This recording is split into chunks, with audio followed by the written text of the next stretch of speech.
Assalamualaikum warahmatullahi wabarakatuh. Halo semuanya, sebelumnya perkenalkan saya Hanif Muafi, NIM 185200035. Pada kali ini akan menjelaskan contoh praktik manajemen laba yang ada di Indonesia. Salah satunya adalah yang dilakukan oleh PT Garuda Indonesia Tbk. Praktik manajemen laba yang dilakukan oleh PT Garuda Indonesia pertama kali diketahui ketika OJK dan Kementerian Keuangan memeriksa laporan keuangan PT Garuda Indonesia periode 2018. Pada pemeriksaan tersebut, terdapat temuan yang unik dikarenakan perbedaan klasifikasi yang dijelaskan oleh manajemen dan komisaris perusahaan dengan yang tercantum pada laporan keuangan. Yang mana manajemen dan komisaris perusahaan menyatakan terdapat perjanjian kerjasama antara PT Garuda Indonesia dengan PT Maharta pada tanggal 31 Oktober 2018. Adapun perjanjian tersebut merupakan kerjasama penyediaan layanan konektivitas dalam penerbangan dan hiburan dalam pesawat dan manajemen konten. Pernyataan ini berbeda dengan hasil pemeriksaan yang ditemukan oleh OJK dan Kementerian Keuangan, yang menyatakan bahwa perjanjian yang dilakukan oleh kedua perusahaan tersebut adalah sebuah perjanjian yang mengandung sewa. Sehingga pada praktik manajemen laba, yang dilakukan Garuda Indonesia adalah dengan memanipulasi laba, yaitu dengan mengakui seluruh pendapatan sewa di awal periode, sehingga laba pada periode tersebut terlihat besar nilainya. Tentu hal ini berbeda dengan keadaan sebenarnya, yang merupakan hal yang sebaliknya. Setelah diselidiki, terdapat motivasi yang dilakukan manajemen PT Garuda Indonesia dalam melakukan manajemen laba, yaitu adalah untuk mendapat bonus dari perusahaan ketika manajemen dapat mencapai pada tingkat laba tertentu bagi perusahaan. Atas perilaku manajemen laba yang dilakukan perusahaan tersebut, OJK dan Kementerian Keuangan memberi perintah tertulis kepada PT Garuda Indonesia untuk memperbaiki dan menyajikan kembali laporan keuangan per 31 Desember 2018, serta melakukan paparan publik atas perbaikan dan penyajian kembali laporan keuangan tersebut paling lambat 14 hari setelah ditetapkannya surat sanksi yang telah diterbitkan. Setelah kita memahami praktik manajemen laba yang dilakukan PT Garuda Indonesia, maka kita pahami lebih dalam apa sih yang dinamakan manajemen laba. Menurut Skipper, manajemen laba ialah suatu kegiatan intervensi dengan tujuan tertentu dalam proses pelaporan keuangan eksternal untuk memperoleh beberapa keuntungan. Terdapat tujuan atau beberapa motivasi dalam melakukan manajemen laba. Yang pertama adalah motivasi bonus, di mana dalam sebuah perjanjian bisnis, pemegang saham akan memberikan sejumlah insentif dan bonus sebagai feedback atau evaluasi atas kinerja manajer dalam menjalankan operasional perusahaan.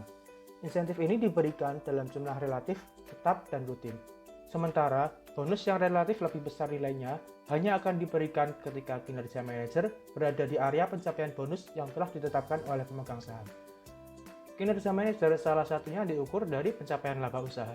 Pengukuran kinerja berdasarkan laba dan skema bonus tersebut memotivasi para manajer untuk memberikan performa terbaiknya sehingga tidak menutup peluang mereka melakukan tindakan manajemen laba agar dapat menampilkan kinerja yang lebih baik demi mendapatkan bonus yang maksimal. Yang kedua adalah motivasi utang. Selain melakukan kontrak bisnis dengan pemegang saham, untuk kepentingan ekspansi perusahaan, manajer seringkali melakukan beberapa kontrak bisnis dengan pihak ketiga. Dalam hal ini adalah kreditor.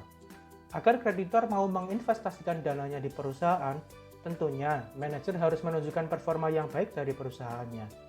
Untuk memperoleh hasil maksimal, yaitu pinjaman dalam jumlah besar, perilaku kreatif dari manajer untuk menampilkan performa yang baik dari laporan keuangannya pun seringkali muncul.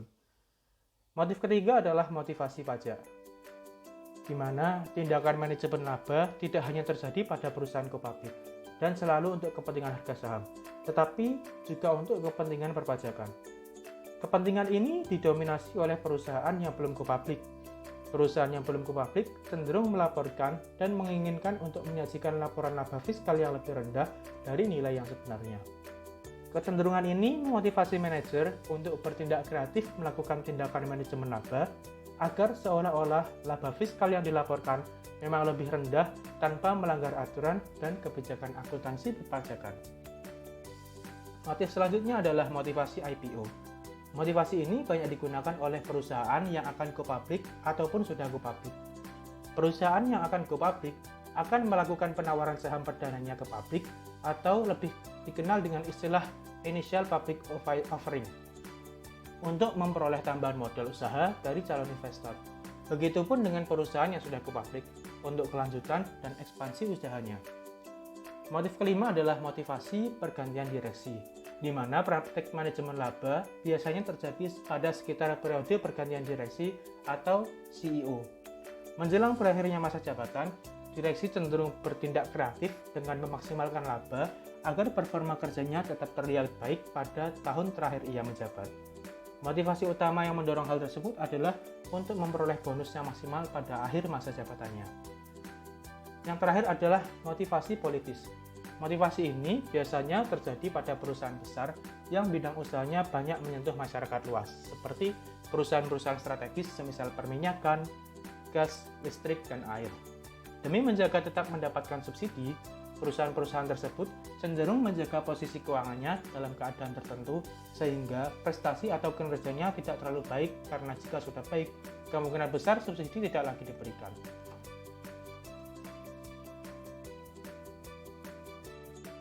Lantas, bagaimana sih cara melakukan manajemen laba?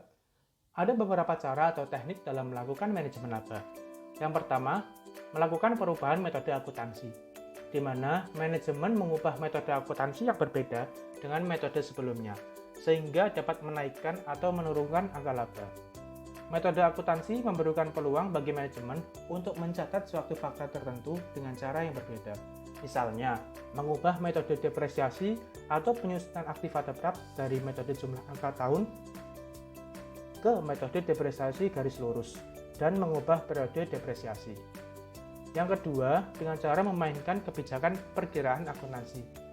Manajemen memengaruhi laporan keuangan dengan cara memainkan kebijakan perkiraan akuntansi. Hal tersebut memberikan peluang bagi manajemen untuk melibatkan subjektivitas dalam menyusun estimasi.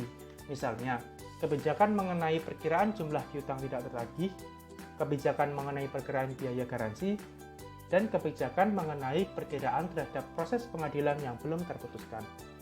Cara ketiga adalah dengan menggeser periode biaya atau pendapatan, di mana manajemen menggeser periode biaya atau pendapatan atau sering disebut manipulasi keputusan operasional. Dengan contoh, mempercepat atau menunda pengeluaran untuk penelitian dan pengembangan sampai periode akuntansi berikutnya. Contoh lagi adalah mempercepat atau menunda pengeluaran promosi sampai periode berikutnya. Contoh ketiga, kerjasama dengan vendor untuk mempercepat atau menunda pengiriman sampai periode akuntansi berikutnya. Ada beberapa bentuk dalam melakukan manajemen laba. Yang pertama ada bentuk taking a bath, di mana pada pola ini, manajemen harus menghapus beberapa aktiva dan membebankan perkiraan biaya yang akan datang pada laporan saat ini. Selain itu, ia juga harus melakukan clear the test atau menyembunyikan bukti yang ada, sehingga laba yang dilaporkan di periode yang akan datang meningkat. Bentuk yang kedua adalah income minimization.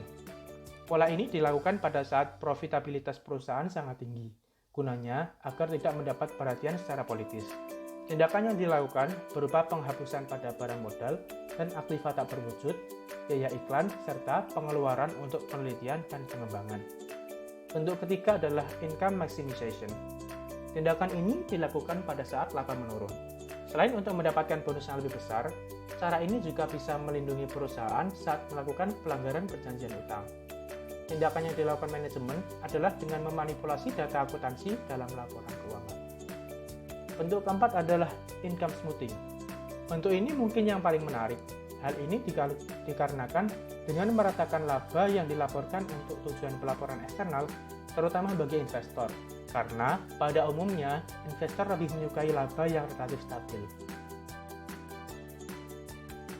Dari beberapa penjelasan tadi, menurut Anda, apakah perilaku manajemen laba dalam suatu perusahaan adalah suatu tindakan yang etis untuk dilakukan? Terdapat dua perspektif dalam menilai perilaku manajemen laba.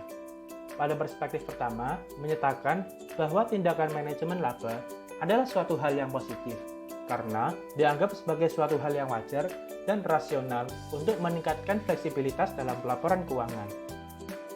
Adapun dari sisi negatif manajemen laba, menyatakan bahwa informasi yang dilaporkan perusahaan yang melakukan manajemen laba tidak mencerminkan kinerja perusahaan yang sebenarnya, sehingga dapat menyebabkan stakeholder atau investor keliru dalam mengambil keputusan.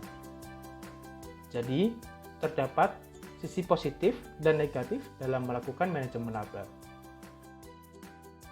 Sekian pemaparan contoh kasus praktik manajemen laba yang ada di Indonesia. Semoga dapat bermanfaat buat kalian semua. Terima kasih.